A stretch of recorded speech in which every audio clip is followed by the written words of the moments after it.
முதல்ல இருக்கிற 2 வசனம். ஓசியா 2ஆம் அதிகாரம் 8வது வசனம் வாசிப்போம். தனக்கு நான் தானியத்தையும், உனக்கு நான் தானியத்தையும், தனக்குன்னா நீங்க, உங்களுக்கு தானியத்தையும் திராட்சை ரசத்தையும் எண்ணெயையும் கொடுத்தவர் என்றும் உனக்கு நான் வெள்ளியையும் பொன்னையும் பெருக பண்ணினவர் என்றும் நீ அறியாமல் போனாய். போதும். என்னென்னத்தை கொடுத்தாரா?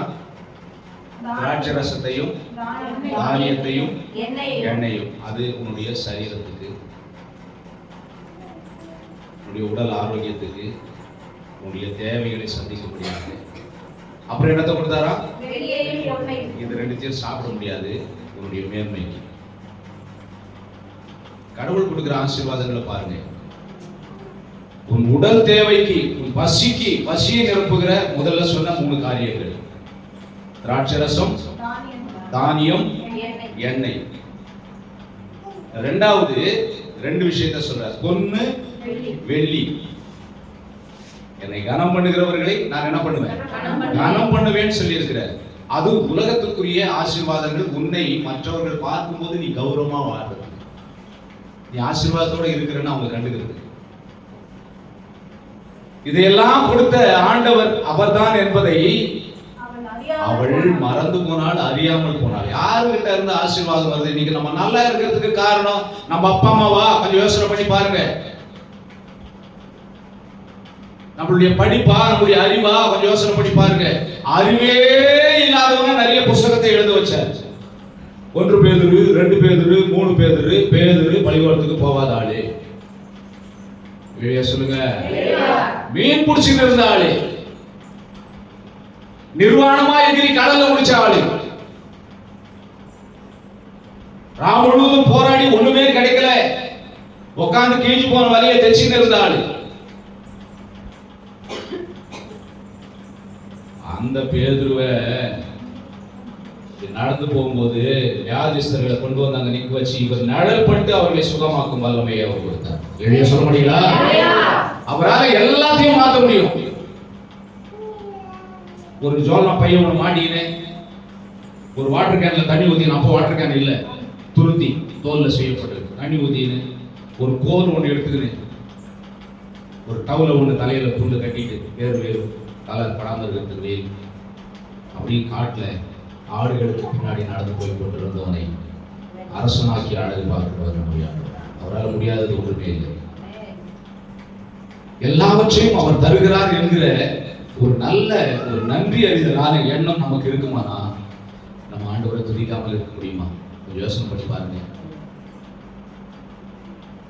நைட்டு ஃபுல்லா நான் தூக்கம் முடிச்சிருக்கிறேன், நைட்டு ஃபுல்லா நான் ஜெபம் பண்றேன், நைட்டு ஃபுல்லா எங்கேயோ நைட் ஷிஃப்ட் வேலைக்கு போயிருக்கிறேன், பொழுது வழியா நான் சர்ச்சுக்கு வந்துருக்கேன். நான் நைட் ஷிஃப்ட் செஞ்சுட்டு வந்தேன்னு சொல்லி ஆராதனை என்ன பண்ண மாட்டேன். நான் யாரும் பண்ணதே கிடையாது. மறுநாள் திருப்பி ஆராதனைக்கு நைட் ஷிஃப்ட் போயிருக்கேன். நைட்டு ஃபுல்லா உபவாசம் இருந்து சாப்பிடாம நைட்டு ஃபுல்லா தூக்கம் முடிச்சு அப்படியே பொழுது வழியா ஆராதனை நடத்தியிருக்கேன். ஆண்டவர் எனக்கு அவ்வளவு தேவைன்னு நான் நம்புறேன். ஆண்டவர் எனக்கு அவ்வளவு நன்மை செய்து கொண்டிருக்கிறார் என்று நான் நம்புறேன். உங்கள் சூழ்நிலைகள், உங்க உடம்பு, உங்களுடைய சரீர பலவீனங்கள் எப்படியோ கர்த்தர் அறிவார். நான் என்ன சொல்றேன், என்னுடைய விசுவாசம். அடுத்த வசனத்தை கூட வாசிங்க. அது இல்லமா, அதுக்கு அடுத்த ஸ்டேட்டஸ். அடுத்த ஸ்டேட்டஸ், மாடு தன் எஜமானையும் கழுதை தன் ஆண்டவனையும் தன் முன்னனையையும் அறியும். மாட்டுக்கு தெரியும் நம்ம எஜமான் தான் நம்மளை ஓட்டிக்கிட்டு போறாரா, ஏறுகிறாரா. வேற ஆள் கலப்பையை பிடிச்சான்னு வச்சுக்கோங்க, அது நேரம் போகவே போகாது. மாடு வழக்கமா உழுதுறவங்க உழுதாதான் அந்த மாட்டுல வச்சு ஏறு விட முடியும். நான் ஏறு உழுது இருக்கிறேன், எனக்கு தெரியும். வேற ஒருத்தர் கலப்பையை போய் நான் பிடிச்சேன்னு வச்சுக்கோங்க, வேற மாடு, அது கொஞ்ச நேரம் மக்கார் போகணும், ஓடாது, போகாது, நேரம் போகாது, கொண்டு எடுத்துட்டு போவோம், அப்படி காலில் கூட ஒதிக்கும். மாட்டுக்கு தெரியும் தான் எஜமான் யாரு என்று. கழுதைக்கு தெரியும் தன் முன்னணை எது என்று. கழுதையை காட்டுல வைக்கிறாங்க, ஜேம்ஸ் வீட் பக்கத்துல ஒரு 10 கழுதை வச்சிருக்கிறாங்க ஒரு ஆயா. எங்கேயோ விட்டுட்டு வந்துடுறாங்க. காலையில கொண்டு போய் விட்டுட்டு வந்துடுறாங்க. சாயங்காலம் ஆச்சுன்னா கரெக்டா எங்க வந்துருது? தன்னுடைய தொழுவத்துக்கு வந்து விடுகிறது. வசனம் எழுதி இருக்குது, நான் சொல்லல, நான் பார்த்திருக்கிற அந்த வசனம் உண்மைதான்னு சொல்லி நம்புறேன். மாட்டுக்கு தன் எஜமான் தெரியும், கழுதைக்கு தன்னுடைய முன்னணை தெரியும். ஆனா வாசிக்கிறோம், இஸ்ரவேலோ யாரு? உன்னையும் என்னையும் சொல்றாரு. என் ஜனங்களோ, என் பிள்ளைகளோ அறிவில்லாமலும் உணர்வில்லாமலும் இருக்கிறாங்க அப்படின்னு சொல்லி கர்த்தர் கவலைப்படுறாருங்க. இந்த வசனம் எல்லாம் பைபிள்ல இருக்குதுங்க, தேடி வாசிங்க. கடவுளுடைய வேதனையை வெளிப்படுத்துகிற வசனங்கள் இருக்குதுங்க. இவ்வளவு வேதனைப்படுறாரு கடவுள். உங்களுக்கு வெள்ளியே பொண்ணை கொடுத்தேன், உங்களுக்கு திராட்சை ரசத்தை கொடுத்தேன், உங்களுக்கு தானியத்தை கொடுத்தேன், உங்களுக்கு அப்பத்தை கொடுத்தேன். மாட்டுக்கு கூட தெரியுது தான் இடத்துல வந்து சேரணும் அப்படின்னு சொல்லி. கழுதைக்கு கூட தெரியுது தன்னுடைய தொழுவத்துல வந்து சேரணும்னு சொல்லி. ஆனா என் ஜனங்களோ அறிவில்லாமல் இருக்கிறார்களே, உணர்வில்லாமல் இருக்கிறார்களே. சாமி கும்பிடணும்னு தெரியலையே என் ஜனங்களுக்கு. எவ்வளவு வேதனையை வெளிப்படுத்துகிற வார்த்தைகள் நம்ம யோசனை பண்ணி பார்க்கணும். நம்ம யாவரும் எழுப்பியிருப்போம். சங்கீதம் 69 வாசிப்போம்.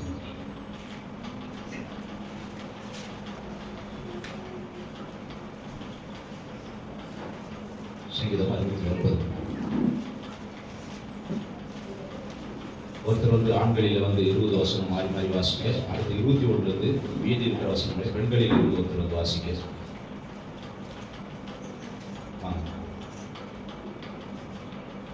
கட்டுண்ட தம்முடையவர்களை, கட்டுண்ட அப்படின்னு சொல்லி சொன்னா அடிமைத்தனத்துல இருக்கிற, சொல்லுங்க, அடிமைத்தனத்துல இருக்கிற தம்முடையவர்களை அவர் என்ன பண்ண மாட்டாரு? புறக்கணிக்க மாட்டார். ஏதோ ஒரு காரியத்தில் கட்டப்பட்டிருக்கிறார்கள், அதிலிருந்து விடுதலையாக முடியாமல் இருக்கிறார்கள். அதான் கட்டப்பட்டிருக்கிறதா அடிமைத்தனம். ஏதோ ஒரு பாவத்தில் கட்டப்பட்டிருக்கிறாங்க, சிலர் சாபங்களில் கட்டப்பட்டிருக்கிறாங்க. சிலர் எல்லாத்தையும் வந்து கரெக்டா செஞ்சுக்குவாங்க, துதிப்பாங்க, பாடுவாங்க, ஆராதிப்பாங்க, காணிக்கை கொடுப்பாங்க, ஊழியர்களை தாங்குவாங்க, எல்லாம் கரெக்டா செய்வாங்க. ஆனாலும் ஏதாவது ஒரு பிரச்சனைகளுக்கு விடுதலை ஆகாமையே இருப்பாங்க. அதான் சாபம். எத்தனாவது தலைமுறை வரைக்கும்? 3ஆம் 4ஆம் தலைமுறை மட்டும் அவருடைய சாபத்தை அவர் வந்து விசாரிப்பேன்னு சொல்லி சொல்றாரு. நம்ம ரொம்ப ஜாக்கிரதையா இருக்கணும். அப்போ நாம இந்த சமுதாயத்துல, இந்த காலகட்டத்துல, இந்த தலைமுறையில நம்மை சாபங்களிலிருந்து விடுதலை ஆக்கி கொள்ள வேண்டுமானால் இயேசு கிறிஸ்துவினிடத்துல நம்முடைய முழு வாழ்க்கையை ஒப்படைச்சு நம்ம விடுதலை ஆக்கிக்கிட்டா நமக்கு பின்வரும் 3-4 தலைமுறைகள் சாபம் இல்லாமல் இருக்கும். அப்போ 3-4 தலைமுறைகளுக்கு முன்பாக செய்தவர்களுடைய சாபங்கள் நாம் கட்டப்பட்டு இருக்கலாம். அந்த சாபங்களிலிருந்து நாம் விடுதலையாக முடியாமல் இருக்கலாம். அந்த சாபங்களிலிருந்து நாம் விடுதலையாகும். அப்போ இங்க பார்க்கிறோம், கட்டுண்டு இருக்கிற அவருடையவர்களை, தம்முடையவர்களை அவர் என்ன பண்ண மாட்டாரு? புறக்கணிக்க மாட்டாரு. எப்படி புறக்கணிக்க மாட்டாருன்னு சொன்னா, கட்டுண்டு இருக்கிறவர்கள் எளிமையோடு கூட அவரிடத்துல போய் தங்களை தாழ்த்தி செபிக்க கற்றுக்கொள்ள வேண்டும். முரண் பண்ணக்கூடாது, ஆண்டவருக்கு எதிர்த்து நிற்கக்கூடாது. ஆண்டவருடைய சமூகத்தில் முழுமையாக தங்களை தாழ்த்தி செபிக்கிற சுபாவத்துக்குள்ள இந்த தலைமுறையில நாம வந்துட்டோம்னா நமக்கு பின்வரும் சந்ததிகள் நம்முடைய மூதாதைகளுடைய சாபங்களிலிருந்து அல்லது நம்முடைய சாபங்களிலிருந்து தப்பு வைக்கப்படும். அதான் அந்த வசனத்திலேயே அர்த்தம், கட்டுண்டு இருக்கிறவர்கள். அடுத்து வாசிக்கிறோம் யாத்திரையாகும் 12வது அதிகாரம் 13வது வசனம். யாத்திரையாகும் 12வது அதிகாரம் 13வது வசனம்.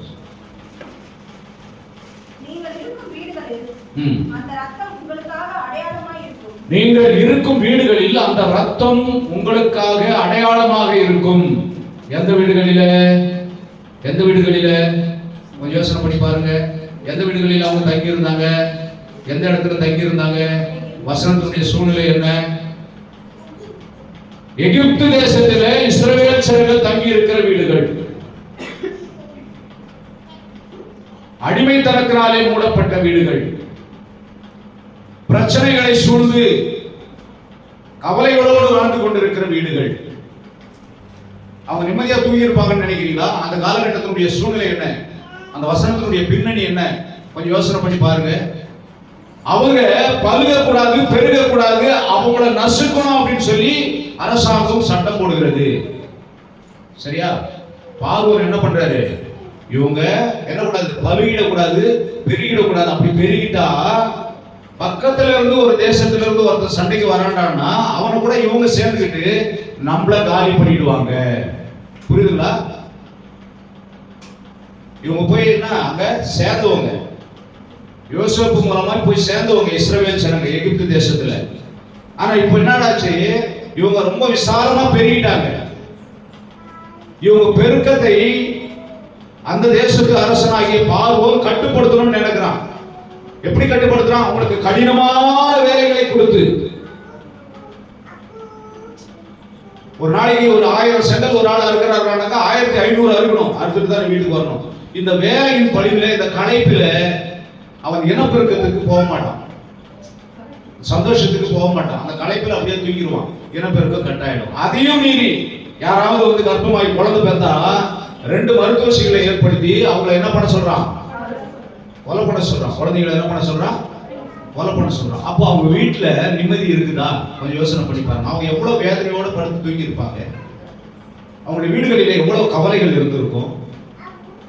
அவங்க நிம்மதியா தூங்கி இருப்பாங்களா? சந்தோஷமா இருந்திருப்பாங்களா? அவ்வளவு வேதனைகளாலே கட்டப்பட்ட வீடுகள், அவ்வளவு பாரங்களை சுமந்திருக்கிற வீடுகள், அவ்வளவு கண்ணீர் துக்கம் நிறைந்த வீடுகள். என்ன நடக்குமோ, அரசு என்ன சட்டம் போடுவானோ, என்னென்ன சட்டத்தை மாத்தி நம்ம பிள்ளைகளை கொலை செய்வானோ, நம்ம வம்சத்தை அழிப்பானோ. ரொம்ப நெருக்கமான காலகட்டங்களில வாழ்ந்து கொண்டிருக்கிற ஜனங்களுடைய வீடுகள். அதுதான் அந்த சங்கீதம் சொல்கிறது. கட்டுண்டவர்களுடைய சபத்தை அவர் கேட்கிறார், தம்முடையவர்களை அவர் புறக்கணியார். பெருமூச்சை கேட்கிற தேவன். 2ஆம் அதிகாரம், யாத்திரையாகமோ 2ஆம் அதிகாரம் எடுத்துக்கொள்வோம். கடைசி மேல வசனத்தை வாசிங்க.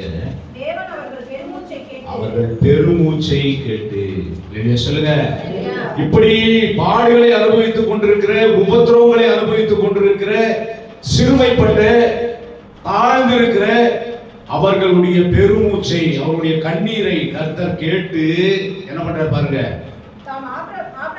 தாம் ஆபிரகாமோடும் ஈசாக்கோடும் யாக்கோபோடும் செய்த உடன்படிக்கையை நினைவு கூறுகிறார். இவங்களை ஆசீர்வதிப்பேன்னு சொன்னேன், இவங்களை பலுகி பெருக செய்வேன்னு சொன்னேன், இவர்கள் கடற்கரை மணலத்தனையாய் பெறுவார்கள் சொன்னேன். அந்த வாக்குத்தத்தத்தை இந்த பார்வோன் அழித்துக் கொண்டிருக்கிறாரே. கர்த்தர் உங்களை ஆசீர்வதிப்பேன்னு சொன்னாரே, கர்த்தர் உங்களுக்கு வாக்குத்தத்தத்தை கொடுத்தாரே, கர்த்தர் உங்களை மேன்மேலும் உயர்த்துவேன்னு சொல்லி சொன்னாரே. இந்த ஆசீர்வாதத்தை பிசாசு கெடுத்துக் கொண்டிருக்கிறானே. அந்த கட்டுக்களை நான் அறுக்கணும், அந்த பிரச்சனைகளில் இருந்து அவர்களை விடுவிக்கணும், அவர்களுக்கு நான் கொடுத்த வாக்குத்தத்தத்தை நிறைவேற்றணும். அதற்காக என்ன பண்றேன்? இங்கே ஒரு பஸ்காவை ஏற்படுத்துறேன்.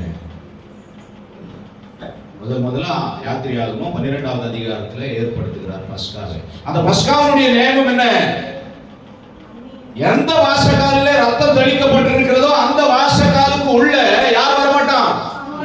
அழிக்கிறவன் வரமாட்டான், உன்னை அடக்குகிறவன் வரமாட்டான், உன்னை கொன்று போடுகிறவன் வரமாட்டான், உனக்கு கெடுதல் செய்கிறவன் வரமாட்டான், உனக்கு தீங்கு செய்கிறவன் வரமாட்டான், உன்னை எதிர்க்கிறவன் வரமாட்டான்.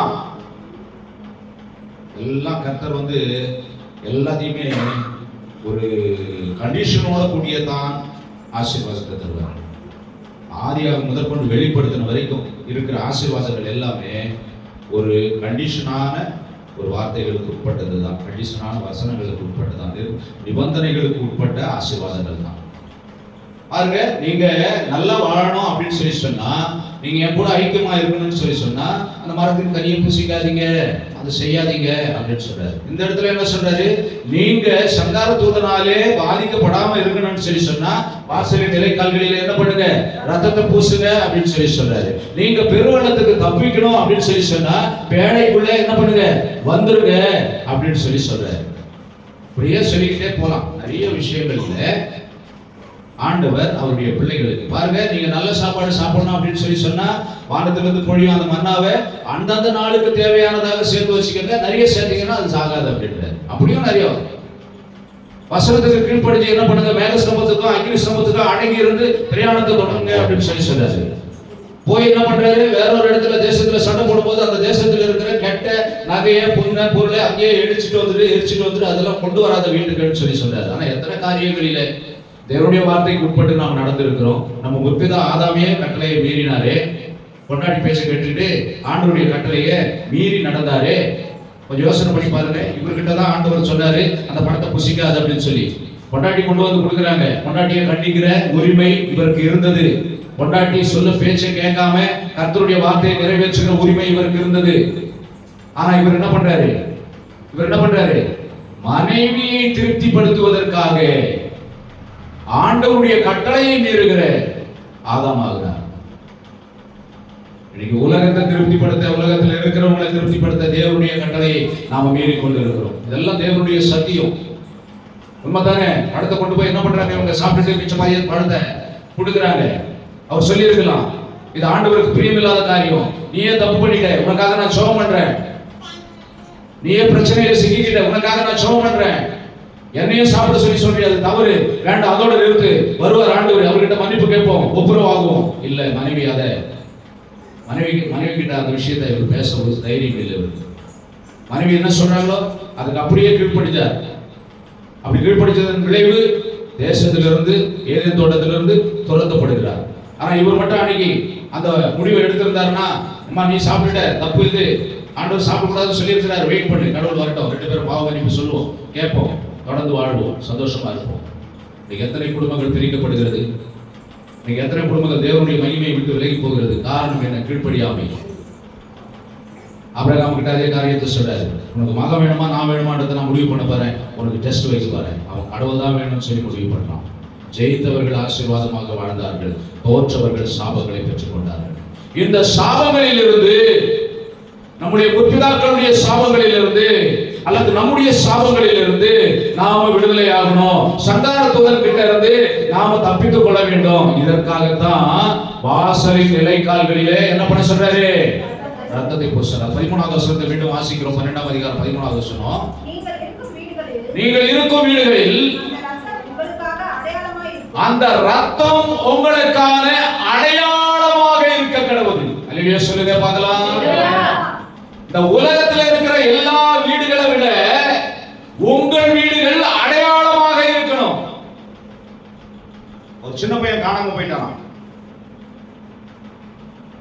எங்கேயோ காணாம வேற இடத்துக்கு போயிட்டான். தெருவில் போறவங்க, வழிபோக்கர்கள் பிடிச்சு அவன் கொண்டு போய் போலீஸ் ஸ்டேஷன்ல கொடுத்தாங்க. யாருன்னு தெரியல. அவன் அட்ரஸ் கேட்டாலும் என்ன அட்ரஸ் சொல்றான்னு எங்களால புரிஞ்சிக்க முடியல. இவரை கொஞ்சம் விசாரிச்சு அவன் கொண்டு போய் ஒப்பு கொடுங்க அப்படின்னு சொல்லி. அவன் பேசுற மொழியை தாண்டி வேற மொழிக்கு போயிட்டான். அவன் பேசுற மொழியை கற்று வைத்திருந்த ஒருத்தரை வரவழைச்சு அவன் சொல்றதை விசாரிச்சாங்க. அவன் சொன்னான், உன் வீடு எங்கடா இருக்கு, வீட்டுக்கான அடையாளம் என்ன அப்படின்னு சொல்லும்போது அவன் சொல்றானா, எங்க வீட்டுல வசனம் எழுதி இருக்கும் சோத்துல. எழுதிய சொல்லுங்க, எங்க வீட்டுல இயேசுவினுடைய வசனம் எழுதி இருக்கும், என்னை கூட்டிட்டு போங்க அப்படின்னு சொன்னான். அப்போ ஒரு அடையாளம் வேண்டும். சங்காரத்தூதன் பார்க்கிற போது அந்த வீட்டுக்கு ஒரு அடையாளம் தேவைப்பட்டது. ஏன்னா சங்காரத்தூதன் எல்லா தலைச்சற்படைகளையும் அழிக்க அனுப்பப்பட்டவன்.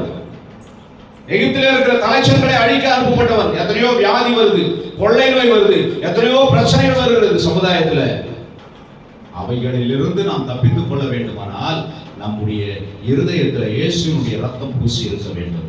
நாம் கிறிஸ்தவர்கள் என்கிற அடையாளம் பிசாசினாலே உணர்ந்து கொள்ளும்படியாக இருக்க வேண்டும். பிசாசனம் நம்மளை பார்த்தாவே அவன் கிறிஸ்துவன், அவன் போகக்கூடாதுன்னு சொல்லி அடையாளம் வேண்டும். அந்த அடையாளத்தை இழந்து போகிறோம். நிறைய நேரங்களில் அந்த அடையாளத்தை நாம் இழந்து சர்வசாதாரண மனிதர்களை விட கேவலமாக நம்முடைய வாழ்க்கை இருக்கிறது. கிறிஸ்துவன் அப்படின்னு சொல்லி சொல்றோம், ஆனா பேசுகிற வார்த்தைகளும் நடந்து கொள்கிற விதமும் கிறிஸ்தவர்களை விட மோசமான சூழ்நிலை, இந்துக்களை விட, முஸ்லிம்களை விட, மற்ற சமுதாயத்தினரை விட மோசமான வார்த்தைகளை நாம் பயன்படுத்துவோம். எடுத்து வாசிக்கலாம். வசனத்தை சொல்ற வாசிங்க. மத்திய எழுதின சுவிசேஷம் 18ஆம் அதிகாரம் 6வது வசனம்.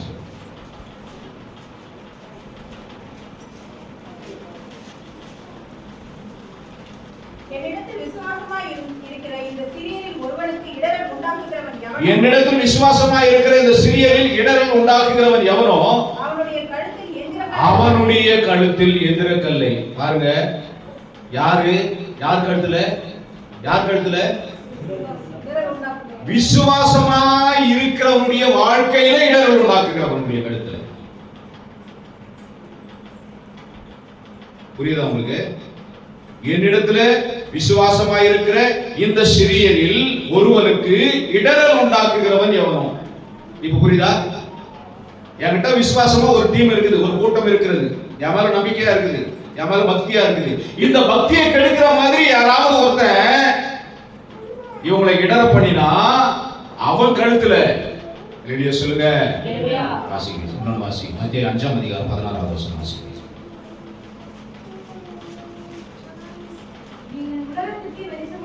நீங்கள் உலகத்துக்கு வெளிச்சமாய் இருக்கிறீர்கள். மலையின் மேல இருக்கிற பட்டணம் மறைந்து இருக்க மாட்டாது. யாரு சொல்றாரு? அவர் கூட இருக்கிறவங்க சொல்றாரு. அங்க யார சொன்னாரு? இடர்கள் உண்டாக்குகிறவன சொல்றாரு. இடர்களுக்கு உண்டாக்குகிறவன எதிர்க்கிறார். இப்போ சபை நடந்துகிட்டு இருக்குது, இங்க ஆராதனை நடந்துகிட்டு இருக்குது. சபைக்கு முக்கியமா ஒரு 2 பேர் வரல, ஒரு 4 பேர் வரல. அவங்க எங்க இருக்கிறாங்கன்னா ஒயின் ஷாப்ல இருக்கிறாங்க, இல்ல எங்கேயோ ஒரு கச்சேரி நடக்குது அங்க இருக்கிறாங்க, இல்ல எங்கேயோ ஒரு தெருவில் பேசிக்கிட்டு இருக்கிறாங்க, உட்காந்து கதை பேசிக்கிட்டு இருக்கிறாங்க, வெட்டியா சீட் ஆடிக்கிட்டு இருக்கிறாங்க, இல்ல வேற எங்கேயோ ஒரு விளையாட்டுல கலந்துகிட்டு இருக்கிறாங்க, இல்ல எங்கேயோ டைம் பாஸ் பண்ணிட்டு இருக்கிறாங்க. ஆராதனை நடந்துகிட்டு இருக்குது. அங்க போறவங்க கேட்கிறாங்க, எப்பா நீ கிறிஸ்து வந்தாரே, நீ சபைக்கு போறியா அப்படின்னு கேட்கிறாங்க. அவர் என்ன பதில சொல்றாரு? எனக்கு போறதுக்கு விருப்பம் இல்லை, அங்க போனா எனக்கு கண்ட்ரோலா இருக்க முடியல, நான் அப்படியே ஜாலியா இருக்கலாம் அப்படின்னு வந்துட்டேன்னு சொல்றாருன்னு வச்சுக்க. அவர் நாளைக்கு கிறிஸ்தவராய் வருவதற்கு வாய்ப்பில்லாமல் செய்கிறார். அவர் தான் இடர்கள் உண்டாக்குகிறார். இப்போ கர்த்தருடைய நாமத்தை நம்பி இருக்கிறவர்களுடைய நம்பிக்கையை கெடுக்கிறவர், இடர்கள் உண்டாக்குகிறவர். அப்புறம் பாருங்க, எடுத்து வாசிக்கிறோம். மத்திய 26ஆம் அதிகாரம் 73வது வசனம். 26, 73வது வசனம். சற்று நேரத்துக்கு பின்பு அங்கே நின்றவர்கள் பேதுருவினிடத்தில் வந்து, நீயும் அவர்களில் ஒருவன், உன் பேச்சு உன்னை வெளிப்படுத்துகிறது. அல்லேலூயா சொல்லுங்க பார்க்கலாம். முதல்ல வாசிச்சது இடர்கள் உண்டாக்குகிறவன், இரண்டாவது வாசிச்சது மலையின் மேல இருக்கிற பட்டணம். ஆண்டவருடைய பிள்ளைகள் எப்படி இருக்கணும்? அடுத்தவங்களுக்கு வெளிச்சமா இருக்கணும், அடுத்தவங்களை இடர பண்ணக்கூடாது, அடுத்தவங்களுடைய விசுவாசத்தை கெடுக்கக்கூடாது, கர்த்தருடைய விசுவாசத்தை ஒவ்வொருவருக்கும் ஊட்டி அவங்களை வளர்க்கணும். மூணாவது, இவரு பயந்து போய் அங்க குளிர் காய்ந்து கொண்டு இருக்கிறார். யாரு யாரு? இயேசுவை பிடிச்சு அரெஸ்ட் பண்ணிட்டாங்க. அங்க கோர்ட்ல அங்க என்கொயரி நடந்துகிட்டு இருக்குது, விசாரணை நடந்துகிட்டு இருக்குது அரண்மனையில. இவர் என்ன நடக்குமோ, ஆண்டவரை கூட 3 வருஷம் இருந்துமே, அப்படி போய் ஜனங்களோட ஜனங்களா உட்கார்ந்தா ஏதாவது தகவல் வரும் அப்படின்னு சொல்லி அங்க போய் உட்கார்றாரு ஜனங்களோட ஜனங்களா. இவரை தொடர்ந்து தேடிட்டு வராங்க ஒரு அம்மா. உன் பேச்சு எப்படி இருக்குது? கிறிஸ்தவ மாதிரி இருக்குது. அல்லேலூயா சொல்லுங்க. உன் பேச்சு அவரோடு இருந்தவர்களை போல இருக்குது. ஆள் அடையாளத்தை சொல்ல, அவன் மீசு வச்சிருக்கிறத, தாடி வச்சிருக்கிறத, ஒயிட் ட்ரெஸ் போட்டு இருக்கிறத சொல்லல, அவன் அங்கி போட்டு இருக்கிறத சொல்ல, அவன் சஃபாரி போட்டு இருக்கிறத சொல்லல, அவன் கழுத்துல சிலுவை போட்டு இருக்கிறத சொல்லல. அல்லேலூயா சொல்ல மாட்டீங்களா? எதை சொல்றாங்க? இயேசுவோடு கூட இருந்த ஆள் மாதிரி இருக்குதுன்னு எதை சொல்றாங்க? உன்னுடைய பேச்சு. அப்போ நம்ம அடுத்தவர்களை இடர பண்ணக்கூடாது. இரண்டாவது, அடுத்தவர்களுக்கு வெளிச்சம் காட்டுகிறவர்களாக இருக்கணும். மூணாவது, நம்முடைய நடை உடை பாவனை கிறிஸ்துவை என்ன பண்ணணும்? வெளிப்படுத்த வேண்டும். 2 ராஜாக்கள் புத்தகம் 4ஆம் அதிகாரம் 8வது வசனத்தை வாசிப்போம். போஜனம் பண்ண வருந்தி கேட்டுக்கொண்டாள். அப்படியே அவன் பயணப்பட்டு வருகிற போதெல்லாம் போஜனம் பண்ணும்படி அங்கே வந்து தங்குவான். எலியா சொல்லுங்க. எலியா ஊழியத்துக்கு பிற்பாடு எலிசா ஊழியத்தை கையில் எடுக்கிறாரு. எலிசா அப்பப்போ சுனம் என்கிற ஒரு ஊர்ல போயிட்டு ஆண்டவருக்காக சேவைகளை செய்வாரு. ஆண்டவருடைய தீர்க்க தரிசன வார்த்தைகளை பேசுவாரு, ஜனங்க கேட்பாங்க. முடிச்சுட்டு கர்மேல் மலையில போயிட்டு அவரு அங்க தங்கிடுவாரு. கூட அவருக்கு அசிஸ்டண்டா யார் இருந்தது அப்படின்னா கேஎஸ் இருந்தார். இல்லையா சொல்லுங்க.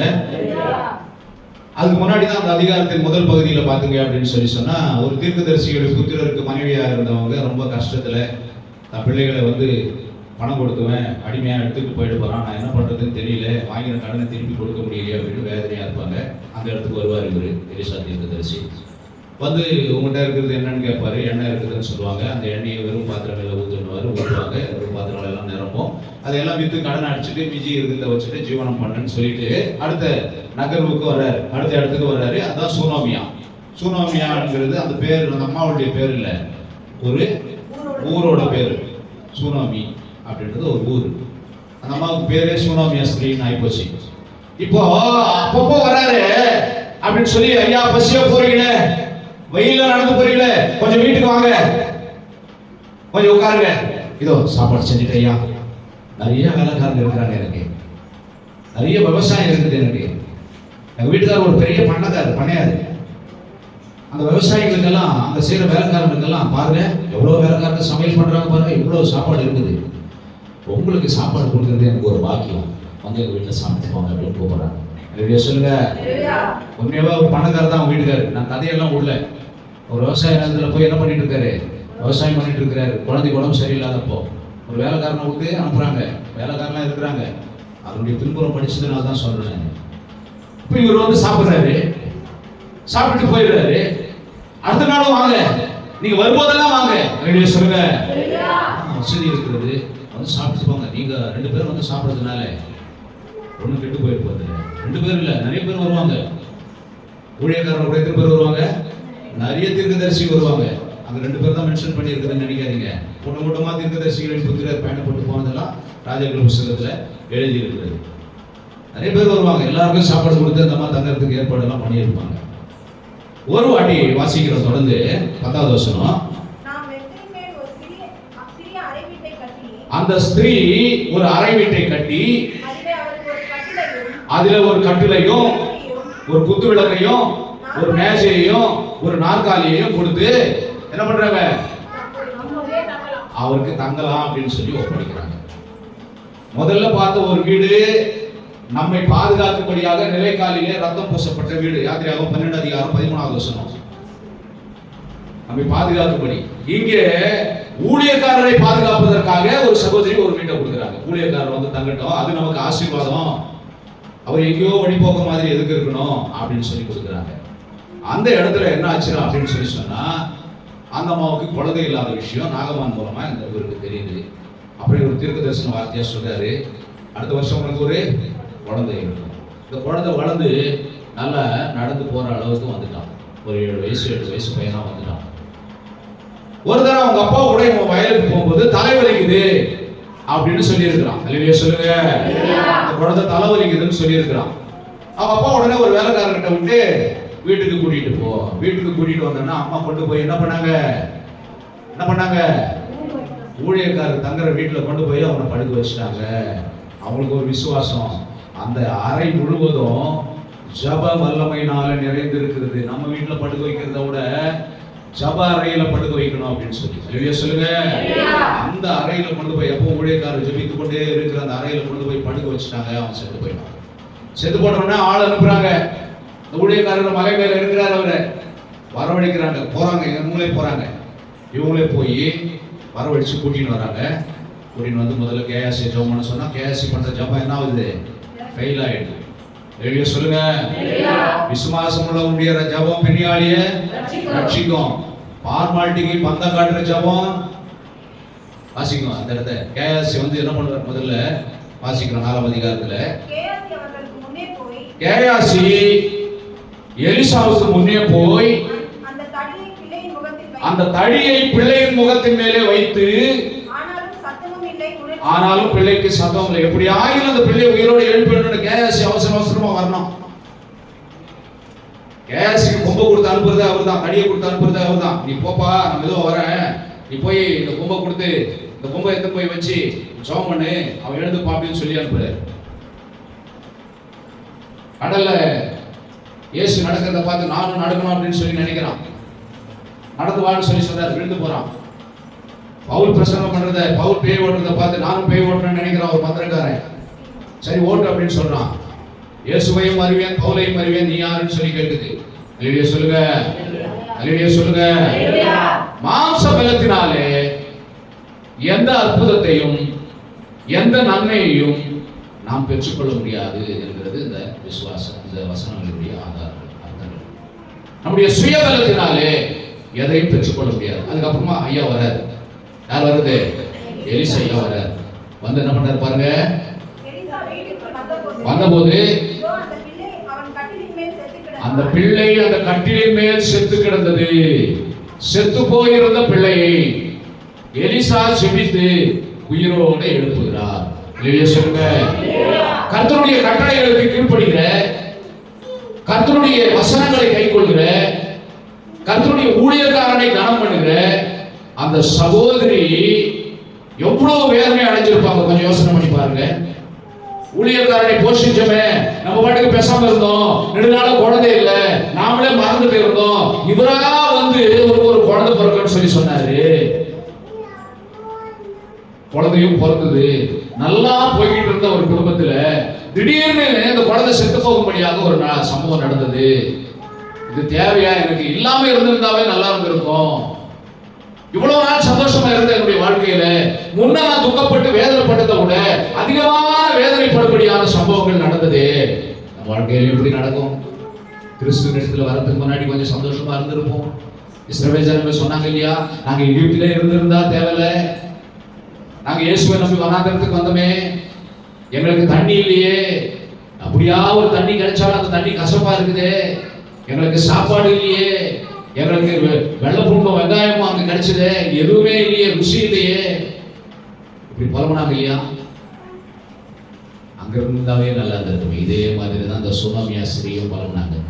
ஐயா, நான் உனக்கு என்னையா குறை செஞ்சேன், உனக்கு என்னையா துரோகம் செஞ்சேன், ஏதோ ஊழியக்காரர் நீங்க வெயில போறீங்க அப்படின்னு சொல்லி கூப்பிட்டு உட்கார வச்சு சோறு போட்டேன், சரி நைட்ல நீங்க தெருவில் படுக்கிறீங்களேன்னு உங்களுக்கு ஒரு மாடியில் ஒரு வீடு கட்டி கொடுத்தேன், இவ்வளவு செஞ்சேன், நீங்க பேசாம தங்கிட்டு பேசாம போயிருக்கலாம், உனக்கு ஒரு குழந்தை வரத்தை கொடுக்குறேன் அப்படின்னு சொல்லிட்டு எனக்கு ஜாப் பண்ணி ஒரு குழந்தையும் பிறக்க வச்சு இந்த குழந்தை செத்து போற அளவுக்கு கை போய் இப்ப செத்தே போச்சேயா அப்படின்னு சொல்லி கூட்டிட்டு வராங்க. இந்த வார்த்தையெல்லாம் சொல்றாங்க, சொல்லி கூட்டிட்டு வராங்க.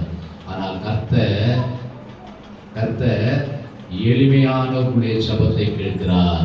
கட்டுண்டவர்களுடைய கட்டுக்களை கர்த்தர் என்ன பண்றாரு? அறுக்கிறார். உங்கள் விசுவாசம் சோதிக்கப்படும்.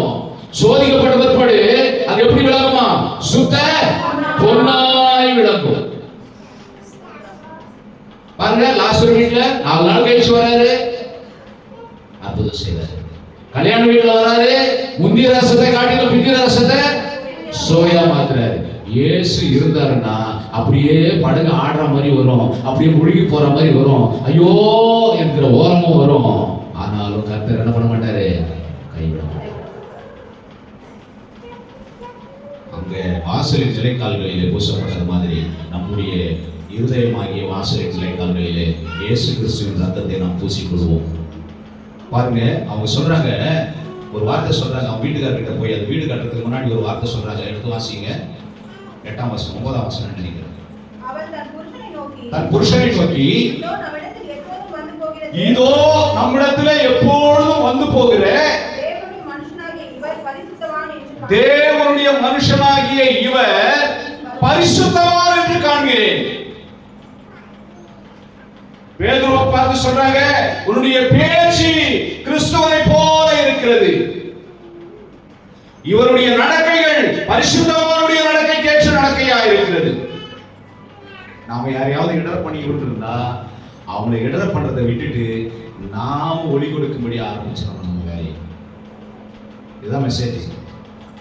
நம்மளுமா யாரோ இடரக்கூடாது, யாரோ கிறிஸ்துவ தூஷிக்க கூடாது, கிறிஸ்துவ கேவலமா நினைக்க கூடாது. ஓ, அவங்க எப்படி ஒண்ணா வாழ்வாங்க போலுக்குது, மாசத்துக்கு ஒரு வாட்டி போவாங்க போலுக்குது.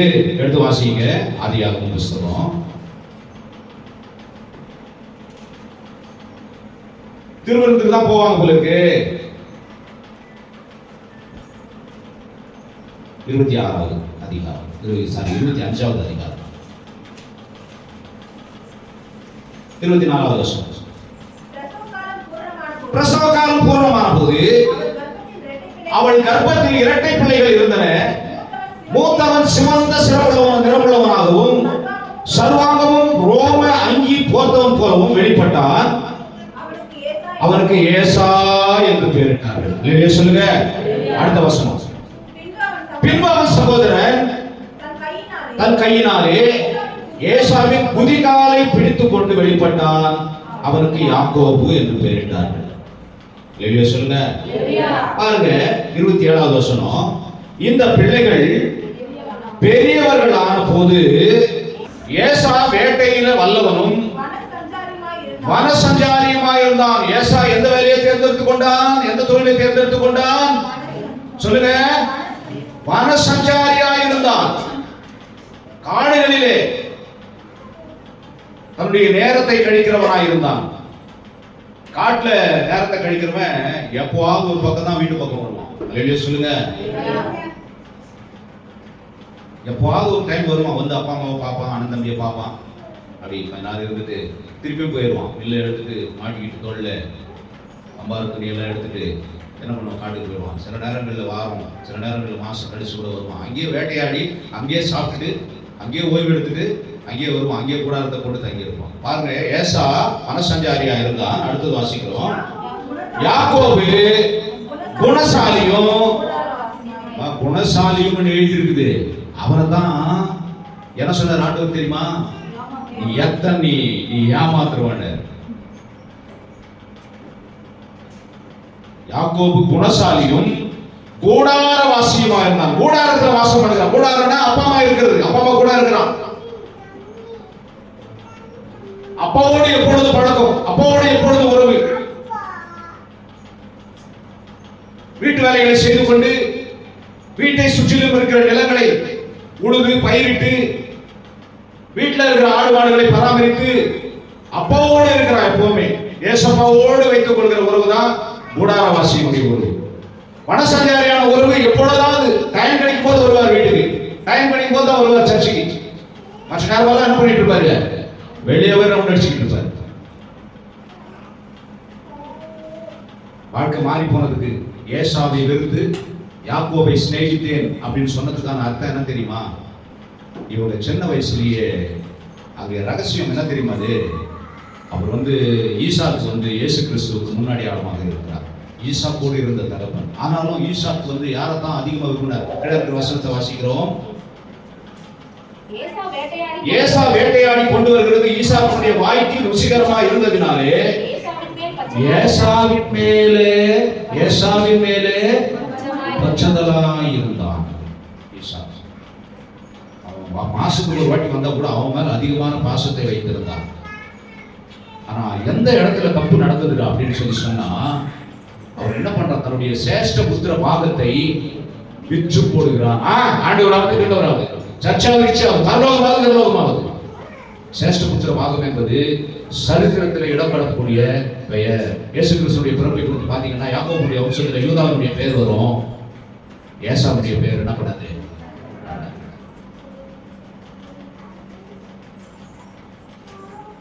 நாபோத்துடைய நிலத்துக்கு பக்கத்துல ஆகாப் ராஜாவுடைய நிலத்துக்கு பக்கத்துல நாபோத்துடைய நிலம் இருந்தது. நாபோத்து ஒரே ஒரு வார்த்தை சொன்னாரு, என்னுடைய முற்பிதாக்கள் எனக்கு கொடுத்த இந்த நிலத்தை நான் என்ன பண்ண மாட்டேன், கொடுக்க மாட்டேன். என் சுதந்திரத்தை நான் வச்சு கொடுக்க மாட்டேன்.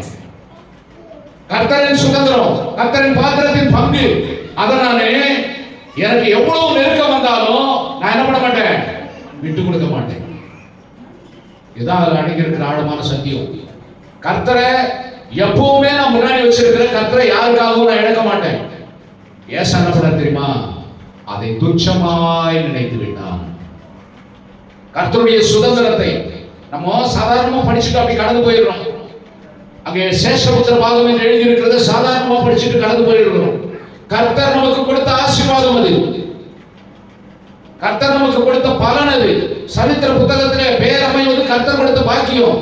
அந்த பாக்கியத்துக்கு அவன் தகுதி இல்லாமல் சாப்பாட்டுக்காக வாசிக்கிறாங்க பாருங்க. 31வது வசனம். அப்பொழுது யாக்கோபு உன் சேஷ்டபுத்திர பாகத்தை இன்று எனக்கு விற்று போடு என்றான். அதற்கு ஏசா, இதோ நான் சாக போகிறேன், இந்த சேஷ்டபுத்திர பாகம் எனக்கு என்னத்துக்கு? அப்ப எவ்வளவு கேவலமா நினைச்சிட்டான் பாருங்க.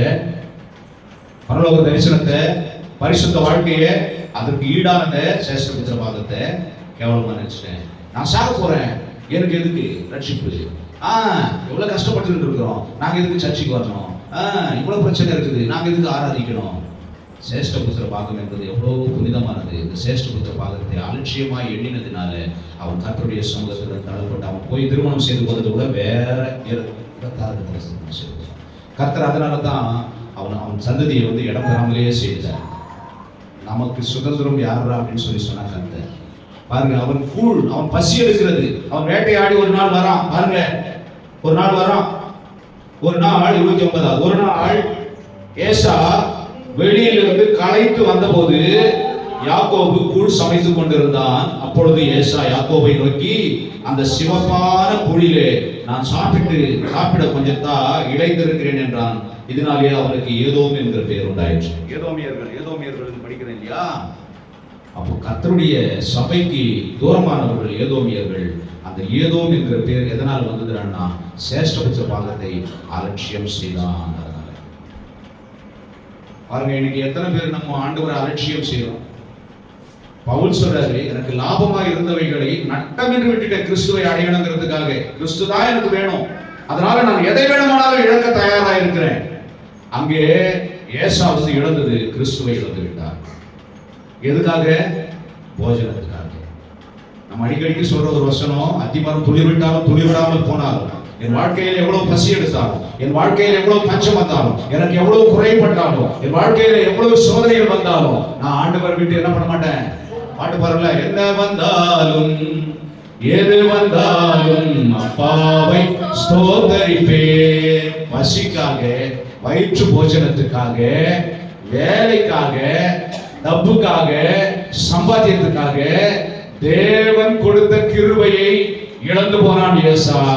நாமோ எதை இழந்து போய் கொண்டிருக்கிறோம்? கிறிஸ்தவர்களுக்கு என்று ஒரு அடையாளம் உண்டு. நம் மூலமாய் மற்றவர்கள் இடர்கள் அடையக்கூடாது.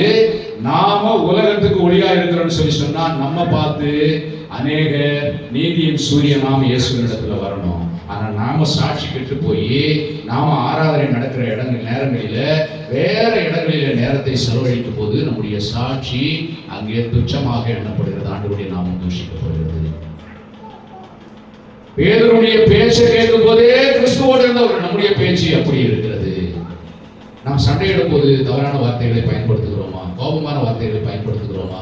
சமுதாயத்தில் நம்ம யார் என்று சொல்லி நமக்கு அடையாளம் காட்டுகிறார்கள். இயேசு கிறிஸ்து சீஷர்களை பார்த்து சொன்னாரு, எல்லாரும் என்ன தீர்க்கதரிசின்னு சொல்றாங்க, யோவான்ஸ்தானன்னு சொல்றாங்க, எலியான்னு சொல்லி சொல்றாங்க, நீங்க என்ன யார் என்று சொல்லுகிறீர்கள் சொல்லும்போது பேதுரு உடனே சொல்றான், நீ தேவனுடைய குமாரனாகிய கிறிஸ்து. ஜனங்க நம்மளை பார்த்து யாருன்னு சொல்லி சொல்றாங்க. உலகத்தார் வாழ்கிற வாழ்க்கையை நாம் வாழ்ந்து கொண்டு இருக்கிறோமா? கிறிஸ்துவை நாம் வெளிப்படுத்துகிற வாழ்க்கையை வாழ்ந்து கொண்டு இருக்கிறோமா? இவர்களும் அவர்களோடு இருந்தவர்களில் ஒருவராய் இருக்கிறார், இவருடைய பேச்சு அவனை அடையாளப்படுத்துகிறது என்று சொல்லி பேதுருவை சாட்சியினது போல நம்மை குறித்து யாராவது சாட்சி சொல்ல முடியுமா? சூனாமிய ஸ்திரீ எலிசா தீர்க்கதரிசியை பார்த்து சொல்றாங்க, இவர் பரிசுத்தவான் என்று காண்கிறேன். வெளியே சொல்லுங்க. கருமையான தேவ பிள்ளையே, நம்முடைய வாழ்க்கையில சாட்சி வேண்டும். நாம் அடுத்தவர்களுக்கு இடர்களை கொண்டு கொள்ளக்கூடாது. நம்முடைய வாசலில் நிலைக்கால்களிலே ரத்தம் பூசப்பட வேண்டும். இயேசுடைய ரத்தம் பூசப்பட்டா சங்கார தூதன் நம்ம பார்த்துட்டு என்ன பண்ணுவான்? கடந்து போயிடுவான். நமக்கு வர வேண்டிய நஷ்டம் வராது, நமக்கு வருகிற துன்பங்கள் வராது, நம் குடும்பத்துக்கு வருகிற அழிவுகள் வராது. ஏனென்று சொன்னால் நாம் ஆண்டவராலே முத்திரிக்கப்பட்டவர்கள். அவர் நாமத்தின் மேலே விசுவாசம் உள்ளவர்களாய் அவரை ஏற்றுக்கொண்டவர்கள் எத்தனை பேர்களோ அத்தனை பேர்களும் அவருடைய பிள்ளைகளாகும் அதிகாரத்தை அவர் கொடுக்கிறார். அப்போ பிசாசு கிட்ட வரமாட்டான், மோந்து பார்ப்பான். நம்ம யாக்கோபு புத்தகத்துல ஒரு வசனம் வாசிக்கிறோம், தேவனுக்கு பயந்து பிசாசுக்கு என்ன பண்ணுங்க? எதிர்த்து நில்லுங்க. நம்ம தேவனுக்கு பயந்துன்ற வார்த்தையை விட்டுறோம். பிசாசுக்கு எதிர்த்து நில்லுங்க, அவன் விட்டு ஓடி போவான். பிசாசுக்கு எதிர்த்து நில்லுங்க, அவனுக்கு நாய் கூட போவாது. நம்மளை விட்டு நாய் கொச்சி வரும். நீங்க நாய் முன்னாடி கும்பல் எடுத்துட்டு போனா கூட அது இன்னும் எதிரி வருமோ ஒழிய நம்ம பார்த்து பயந்து போகாது. நிறைய நாய்க்கு பார்த்துருப்பீங்கன்னு நினைக்கிறேன். நீங்க என்னதான் கல் எடுத்தாலும் என்னதான் பொம்பை எடுத்தாலும் இன்னும் மறைச்சிக்கிட்டு தான் வரும். கண்ணுக்கு தெரியாம பிசாசா நம்மளை பார்த்து பயப்படும் போது இல்லையே சொல்லுங்க. எப்போ பிசாசு நம்மளை பார்த்து பயப்படும்? தேவனுக்கு பயந்து ஆயுதத்தை கையில் எடுக்கணும். தேவனுக்கு பயப்படாம என்கிட்ட நிறைய காசு இருக்குது, அந்த வரத்தை கொடு அப்படின்னு சொல்லி கேட்டான். என்ன சொல்லிச்சு? பவுலையும் அறிவேன், இயேசுவையும் அறிவேன், நீ யாரான குடிமை பிடிச்சிச்சு.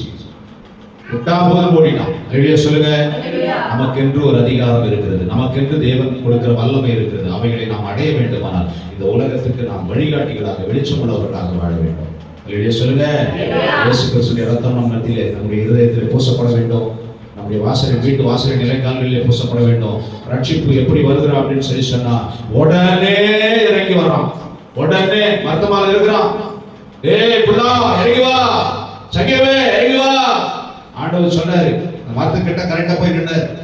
அவருடைய வாஞ்சியை பார்க்கிறாரு, அவருடைய வைராகியத்தை பார்க்கிறாரு. என் மகன் என்னை பார்க்க வேண்டும் என்று சொல்லி எப்படி தவிக்கிறான். அவனுக்கு முடியாத சூழ்நிலை கூட மரத்தமால ஏறி என்னை பார்க்கணும், என்ன தரிசனம் பண்ணணும்னு சொல்லி நினைக்கிறானே. வெளிப்படுத்துற விசேஷத்துல ஒரு வார்த்தை இருக்கிறது. உனக்கு கொஞ்சம் பலன் இருந்தோம், உனக்கு கொஞ்சம் பலன் இருந்தோம். வாசிங்க 3ஆம் அதிகாரம். உன் கிரியைகளை அறிந்திருக்கிறேன், உனக்கு கொஞ்சம் பலன் இருந்தும் நீ என் நாமத்தை மறுதலியாமல் என் வசனத்தை கைக்கொண்டபடினாலே திறந்த வாசலை, அல்லேலூயா சொல்லுங்க. இயேசு கிறிஸ்துவின் ரத்தம் பூசப்பட்ட திறந்த வாசல். சங்கார தூதன் உள்ளே வர முடியாதபடி சங்கார தூதனுக்கு விலக்கப்பட்ட வாசல். கர்த்தருடைய ஆசீர்வாதங்கள் உள்ளே நுழையும் திறந்த வாசல். கர்த்தருடைய கிருபை உள்ளே நுழையும் திறந்த வாசல். ஆண்டவருடைய பிரசன்னம் இல்லாத இடத்திலே ஆண்டவருடைய ஆசீர்வாதம் வராதையா. சண்டே சச்சரமா தான் இருக்கும், தூக்கம் வராது. நைட்ல எழுந்து உட்கார்ந்து அழணும். எப்ப பார்த்தாலும் ஒரே கோஷமா இருக்கும், அமைதி இருக்காது. யார் மூலியமாவது பிசாசு ஏதாவது ட்விஸ்ட் பண்ணிக்கிட்டே இருப்பான். சகேவுக்கு எவ்வளவு வாஞ்சி பாருங்க. கேள்விப்படுறான், ஆண்டவரே அவர் எப்படிப்பட்டவரோ நான் பார்க்க வேண்டும். என்னைக்காவது நம்ம யோசித்துண்டா தேவனுடைய வல்லமை எப்படிப்பட்டதோ அவருடைய வல்லமையை நாடுங்கள் சொல்லி இருக்கிறேன். என்னைக்காவது அவருடைய வல்லமையை நாடுபடி நாம் முயற்சித்துண்டா அவர் எப்படிப்பட்டவரோ, அவருடைய குணாதிசயங்கள் என்ன கேள்விப்பட்டதோடு நிறுத்திக்காம செயல்ல காண்பிக்கணும்னு சொல்லி முயற்சி எடுக்கலாம். விசுவாசம் என்பது எப்படி இருக்கணும்? கிரியைகளினால இருக்கணும். செயல்படாம விசுவாசம், நான் ஆண்டவருடைய பிள்ளை மனசுல இருக்கிறார் ஆண்டவர், என் நெஞ்சில் இருக்கிறார் ஆண்டவர் அப்படின்னு சொல்லிட்டு இருந்த போதாது. ஆண்டவர் உங்கள் நெஞ்சுக்குள்ள இருக்கிறதை, உங்கள் மனசுக்குள்ள இருக்கிறதை நீங்கள் கிரியைகளிலே வெளிப்படுத்த வேண்டும். ஆண்டவர் உங்களுக்குள்ள இருக்கிறார் சொல்லி சொன்னா ஆராதனையை கட்டடிக்க கூடாது, திருவிழா பத்தியை கட்டெடுக்க கூடாது, கர்த்தருடைய வசனங்களுக்கு விரோதமாக நடந்து கொள்ள கூடாது. கர்த்தருடைய வசனங்களுக்கு கீழ்ப்படியணும். துதியின் சத்தமும், ஆடல் சத்தமும், பாடல் சத்தமும், கம்பீர சத்தமும் உங்கள் குடும்பங்களிலே துதிக்கணும். குடும்ப சபை நடத்தணும். எப்பொழுதும் ஸ்தோத்திரமும் துதியும் உங்கள் வாயில் இருக்கணும். வேதம் சொல்கிறது, கெட்ட வார்த்தை ஒன்றும் உங்கள் வாயிலிருந்து புறப்பட வேண்டாம். என்ன வார்த்தை வரணுமா? பக்தி விருத்திக்கு ஏதுவான நல்ல வார்த்தை புறப்பட வேண்டும். துதித்தலும் சபித்தலும் உங்கள் ஒரே வாயிலிருந்து என்ன பண்ணக்கூடாது? ஒரே மூச்சு கண்ணில் இருந்து தித்திப்பும் கசப்புமான தண்ணீர் எப்படி வராதோ அதே மாதிரி நீங்க தித்திப்பான தண்ணீரை மாத்திரமே மற்றவர்களுக்கு கொடுக்க ஆசீர்வதிக்கப்பட்டவங்க. வாயிலிருந்து கசப்பான தண்ணீர் வரக்கூடாது. அதான் சொல்ற, கெட்ட வார்த்தை வரக்கூடாது. பக்தி விருத்திக்கு ஏதுவான நல்ல வார்த்தை வரணும். அவர்களுடைய பேதுருடைய வார்த்தைகள் மாதிரி. அதான் நம்முடைய ரத்தம் பூசப்பட்ட இருதயம், இயேசு கிறிஸ்து வாசம் பண்ணுகிற இருதயம், சங்காரத்துடன் உள்ளே வர முடியாதபடி அடைக்கப்படுகிறது. இந்த திருவருள் பந்தியில இணைத்துக் கொள்ள போகிற ஒவ்வொரு கர்த்தருடைய பிள்ளையை இயேசுடைய ரட்சிப்பினாலே, அவருடைய ரத்தத்தினாலே கழுவப்பட்ட இருதயமாக இருந்தா நிச்சயமாக இந்த உலகத்தாருக்கு வருகிற வியாதி, அவர் சொன்னாரு, வியாதிகளில் இந்த உலகத்தாருக்கு வருகிற வியாதிகள், எகிப்தியருக்கு வந்திருக்கிற வியாதிகளில் ஒன்றையும் உங்களுக்கு என்ன பண்ண மாட்டேன், நானே வரப்பட மாட்டேன். அதுக்கு தானே ரத்தம் பூசினாரு. எகிப்தியர் அடிக்கப்பட்டது போல, எகிப்தியருடைய தலைச்சர்கள் அடிக்கப்பட்டது போல, எகிப்தியருடைய வீடுகளில் பேர்களும் தவளைகளும் இருந்தது போல உங்கள் வீடுகளில் இருக்கக்கூடாதுங்கிறதுக்காக தானே ரத்தத்தை அதை பூச சொன்னேன். இயேசு கிறிஸ்து அதற்காக தானே பலியானாரு. உலகத்தை வாழ்கிற வாழ்க்கை போல வாழ்க்கை இருக்கக்கூடாது. உலகத்தார் போலவே நீ பாவத்தையும் சாபத்தையும் பெற்றுக் கொள்ளக்கூடாது. நீ விடுதலை பெற்ற கர்த்தருடைய பிள்ளையாய் ஆசீர்வாதமா இருக்கணுங்கிறதுக்காக தன்னைத்தானே சிலுவையில தியாக பலியாக இயேசு கிறிஸ்து ஒப்பு கொடுத்தாரு. அந்த ரத்தத்தை பெற்றுக்கொள்ள வந்திருக்கிற நீங்க மற்றவர்களுக்கு இடர்களாய் ஒரு பொறுத்தனையோடு ஆண்டுகிறே. இனிமேல் நான் மற்றவர்கள் இடரும்படியாக அல்ல. இந்த வசனம் தெளிவா வாசிக்கல. ஏந்திர கல்ல கட்டி எடுத்துட்டு போய் என்ன பண்ணணுமா? கடல்ல தள்ளணுமா? எவ்வளவு கொடுமையான சாபம் பாருங்க. மற்றவர்களை சத்தியத்திலிருந்து இடர பண்ணுகிறவர்களுடைய தலையில இயந்திரக்கல்ல கட்டி கொண்டு போய் ஆழ்கடலில தள்ள வேண்டும் என்று எழுதியிருக்கிறது. அப்படின்னா எவ்வளவு வைராகியம் உள்ள ஆண்டவர் நம்முடைய ஆண்டவர். சத்தியத்துக்காக தங்களை அர்ப்பணிக்க வேண்டும் என்று சொல்லி கர்த்தர் எதிர்பார்க்கிறார். அதாவது முதல்ல 2 வசனம் படிச்சு பாருங்க. முதல்ல மாடு தன் எஜமானையும் கழுதை தன் தன் முன்னணையும் அறியும். இஸ்ரவேலுக்கோ நான் என்ன செஞ்சாலும், என்ன நன்மை செஞ்சாலும், என்ன ஆசீர்வாதம் செஞ்சாலும் என்ன இல்ல, அறிவு இல்ல. என்ன ஆசீர்வாதம் கொடுக்கிறாரு? திராட்சை ரசத்தை கொடுக்கிறாரு, தானியத்தை கொடுக்கிறாரு, அப்பத்தை கொடுக்கிறாரு, பொன்னை கொடுக்கிறாரு, வெள்ளியை கொடுக்கிறாரு. உன்னை உயர்த்தி காண்பிக்க விரும்புகிறார். உன்னை உயர்த்தி காண்பிக்க. மலையின் மேல் இருக்கிற பட்டணம் மறைந்திருக்க மாட்டாது. நீங்கள் உலகத்துக்கு வெளிச்சமா இருக்கிறீங்க, ஒளியா இருக்கிறீங்க. எந்த அளவுக்கு அன்பு வச்சிருக்கிறார் பாருங்க ஆண்டவர் நம்ம மேல. நம்மளை உயர்த்தி காண்பிக்க விரும்புகிறார். நாமோ ஆண்டவர் தான் நன்மைகளை செய்தார் என்பதை அறியும் அறிவில்லாமல் ஆண்டவருக்கு விரோதமாக இருக்கிறோம். கண்களை மூடி ஜெபிக்கலாமா? கண்களை மூடி ஜெபிக்கலாமா? யோபப்பட்டங்க சோமனுங்க. ஆண்டவரை மலையின் மேல் இருக்கிற பட்டணமாக, விளக்கு தண்ணீர் மேல் இருக்கிற விளக்காக, சார்மேறின உப்பாக என்னை நீர் வைக்க சுத்தமாக இருக்கிறீரையா. என்னை நீர் வைக்க சுத்தமாக இருக்கிறீரா. நான் எதையாகிலும் இழந்தாவது உண்மை அடைய வேண்டும் என்று சொல்லி பவுல் சொல்வது போல இந்த நாளில் நான் தீர்மானம் எடுக்கிறேன். எதையாகிலும் இழந்தாலும் பரவாயில்லை, எனக்கு எது நஷ்டமானாலும் பரவாயில்லை, உண்மை அடைய வேண்டும். உங்களுடைய வார்த்தைகள் எனக்கு வேண்டும், உங்களுடைய ஆசீர்வாதம் எனக்கு வேண்டும், உங்களுடைய பிள்ளையா நான் ஜீவிக்க வேண்டும். இந்த பொறுத்தனை நான் செய்கிறேன். என்னை தாழ்த்துகிறேன். உங்களுடைய சமூகத்திலிருந்து என்னை தள்ளிவிடாமல், உங்களுடைய கிருபையிலிருந்து என்னை விலக்காமல் வரும். இயேசுவின் நாமத்தில் சோமனை பார்க்கலாம்.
மகிமை வேறு தகப்பனே ஏசா கர்த்தாவே ஏசப்பா உங்களுடைய கஷ்டப்பட்டு கர்த்தாவே அப்பா வயிற்று பிழைப்புக்காக கர்த்தாவே அப்பா யாக்கோபை விட்டு கொடுங்க தகப்பனே எந்த சூழ்நிலையும் கர்த்தாவே நம்ம வயிற்றுக்காக ராஜா அப்பா மரண மருந்திம கர்த்தரை எங்களை நடத்திடுவரா இருக்கு ராஜா எங்களுக்கு கொடுத்த கர்த்தா வீடுத்து கர்த்தா நாங்கள் ஏதற்கு கொடுக்காதபடிக்கு கர்த்தர் எங்களுக்காக வைத்திருக்கிற அப்பா ஆண்டவரே ஆசீர்வாதத்தை கர்த்தாவே அப்பா நாங்கள் பெற்றுக்கொள்ள எங்களை தகுதிப்படுத்த வேண்டுமா ஸ்ரீக்கு ராஜா எளியவர்களை கர்த்தாவே கட்டுண்டுவே அப்பா உனக்கே தள்ளமாட்டேன்னு சொல்லி ராஜா எளியவர்களை அப்பா கண்ணோக்கி பார்க்கிற தேவன் நிரலவ ராஜா அவருடைய கட்டிலே அறுக்கிற தேவன் நிரலவ ராஜா சாபங்களை உடைக்கிற தேவன் நிரலவ தகப்பனே ஏசப்பா இஸ்ரவேலுடைய ஏக்க பெருமூச்சினை கேட்கிற தேவன் நிரலவ தகப்பனே ஏசப்பா உமக்கு நன்றி செலுத்த ராஜா சோத்ரம் சோத்ரம் சோத்ரம் தாவீது எப்பக்கும் அப்பா எல்லா விஷயமும் உமக்கு முன்பாக வைத்திருந்த ராஜா ஒருவரும் ஆண்டவரே அசைக்க முடியாத போயிட்டு தகப்பனே அப்பா நாங்கள் கட்டிலே முன்பாக வைத்திருக்கும் போது ஒருவரை நாங்கள் அசைக்கப்படாமல் இருக்கும்படி செய்க தகப்பனே ஏசப்பா நன்றி செலுத்த ராஜா சுமேவே ஸ்ரீ கர்த்தாவே எலிசா பாட்டியர் பரிசுத்தவான்களே அப்பா விசுவாசத்தோடு சொன்னார் ராஜா அந்த பரிசுத்தத்தை கண்டு அவர்களை மேல் வீட்டில கர்த்தாவே ஒரு மெத்தையை கொடுத்து கர்த்தாவே வீட்டாரியை கொடுத்து விசுவாசத்தோட மகன் இறந்து போனாலும் கர்த்தாவே அப்பா உடைய காரியத்துல கொண்டு போய் கர்த்தாவே விசுவாசப்படி உரித்தை கொடுத்து ராஜா அதுக்காக நன்றி செலுத்த ராஜா ஆண்டவரே இதோ கொஞ்சம் விளங்க உங்க நாமத்தை நாங்கள் மறுதளிக்காமல் கர்த்தா இருக்கும்படி செய்ய தகப்பனே ஏசப்பா இதோ திறந்த வாசலை உனக்கு முன்பாக வைத்திருக்கிறேனே சொல்லி ராஜா அது ஒருவனும் அப்பா அடைக்கப்படுவதில்லை ராஜா இவங்க கொஞ்ச காலத்துல கொஞ்சத்துல உண்மை இருந்தால் அநேகத்தில் நான் ஆசீர்வதிக்கப்படுவேன் என்று நாளை கற்றுக் கொடுக்கிறேன் தகப்பனே ஏசப்பா எங்களுக்கு இக்கட்டில உதவி செய்கிற தேவன் நிரலவ ராஜா இந்த முதல் மாதத்துல கட்டாவே முதல் வாரத்துல எங்களுக்கு கொடுத்த வாசியல் கட்டாவே ஏசப்பா நன்றி செலுத்த ராஜா எங்களுக்கு கிரியை செய்கிற ராஜா இந்த பந்தியை ஆசீர்வதி ராஜா கேட்ட சத்தியம் கட்டாவே அப்பா ஆவியான ராஜா எங்களுக்கு கிரியை செய்ய வேண்டுமா செபிக்கிற தகப்பனே அப்பா ஆவியான ராஜா சோத்ரம் சோத்ரம் சோத்ரம் யாக்கோபு புத்திசாலியாய் கட்டாவே தகப்பனுடைய குடாரத்துல தகப்பனுடைய காலில சிறுவத்தை கீழ்ப்படிந்து நடந்த ராஜா அப்பா ஆவியான ராஜா நாங்களும் ஆண்டவரே என் தேவனுக்கு முன்பாக கீழ்ப்படிந்து இருக்க உதவி செய்கிற ராஜா ஆசீர்வாதத்தை வழிநடத்துங்க அப்பா இயேசு நாமத்தில் வேண்டிக் கொள்கிறேன் நல்ல பிதாவே ஆமென். இவங்களை அதிகமாக நேசிக்கிற நல்ல தகப்பனே திருவிருந்து பற்றிய ஆசீர்வதிங்க தப்பத்தையும் திராட்சரசத்தையும் எங்களுடைய விடுதலைக்காக எகிப்தினுடைய வியாதிகள் எகிப்தினுடைய சங்காரங்கள் எங்கள் குடும்பத்தில் படாதபடிக்கு எங்கள் இருதயத்தை கெடுக்காதபடிக்கு நீர் காவலாளியை வைத்த அப்பா அம்மாவுக்கு ஸ்தோத்திரம். இந்த ரத்தம் ஆண்டவர் எங்களை கத்தாவுடைய வருகை வரைந்து பாதுகாக்கக்கூடியாக ஆசீர்வதிக்கிறாங்க. இந்த ரத்தத்தை பரிசுத்தப்படுத்துங்க, திராட்சை ரசத்தை அப்பத்தை பரிசுத்தப்படுத்துங்க, பெற்றுக்கொள்ள போகிற எங்களை பரிசுத்தப்படுத்துங்க, எங்களை தகுதிப்படுத்துகிறார். நீர் கத்தாவை புதிய உடன்படிக்கை எங்களுக்காக ஏற்படுத்தி இந்த உடன்படிக்கை ஆண்டு வருகை பெறுகிறது. எங்களை கத்தா உயர்த்தி எடுப்போம். நாங்கள் மறித்தாலும் எங்களை படைக்க செய்யும் வல்லமை உள்ளது என்பதை நாங்கள் விசுவாசிக்கிறோம். ஜீவாப்பம் நீரே ஆண்டவரே தப்பத்தை சீக்கிரம் மறித்தாலும் படைப்பான் என்று சொன்னீங்களாச்சா. தப்பத்தை கத்தாவை நாளில் எங்களுக்கு ஆசீர்வதித்தன்மை நாங்கள் ஒப்பு கொடுக்கிறோம். தொடர்ந்து கத்தாவுடைய பிள்ளைகள் கத்தாவிலே பயபக்தியோடு பொதுக்களை 10 குணம் பொல்லாப்பை விலக்கி ஆண்டவர், பாவத்துக்கு விலகி ஆண்டவர், ஒரு பொருத்தனையோடு கத்தருக்காக வைராகி உள்ளவர் வாய்ப்பாடு உதவி செய்கிறார். இயேசுவின் ரத்தம் செயல் அந்த வெளிப்படுற பிதாவே ஆமென். பதிவில் கலந்து கொள்கிறவர்கள் ஆயத்தமாய் வாங்க சீக்கிரமாக.